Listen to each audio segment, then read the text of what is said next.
बिस्मिल्लाहिर्रहमानिर्रहीम। आज नए पैगाम के साथ मैं हाज़िर खिदमत हूँ। आज मैं बताऊँगा जस्टिस पीर मोहम्मद करम शाह अल अज़हरी रहमतुल्लाह अलैह का वसाल मुबारक कब हुआ और पीर मोहम्मद करम शाह अल अज़हरी रहमतुल्लाह अलैह कौन सी शब को फौत हुए, आपको बताऊँगा। मेरी वीडियो अगर पसंद आए तो इसको शेयर भी करें, लाइक भी करें और दोस्त अहबाब तक शेयर करें और मेरे चैनल को सब्सक्राइब भी कर लें।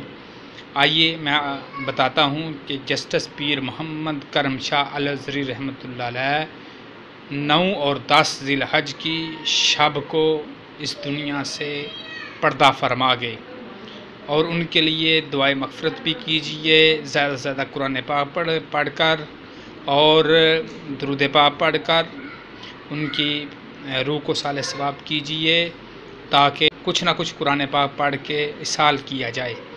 और तमामी अहबाब जो मेरी वीडियो देख रहे हैं, जो मेरी वीडियो शेयर कर रहे हैं, तमामी अहबाब से इल्तिमास है कि पीर साहब के लिए, पीर जस्टिस मोहम्मद करम शाह हजूर ज़ियाउल उम्मत के लिए दुआए मग़फ़िरत कीजिए। उन्होंने उम्मत मुसलमा के लिए बहुत कुछ किया है।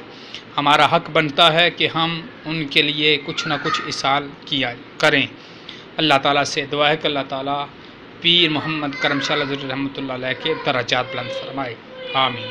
अस्सलामु अलैकुम।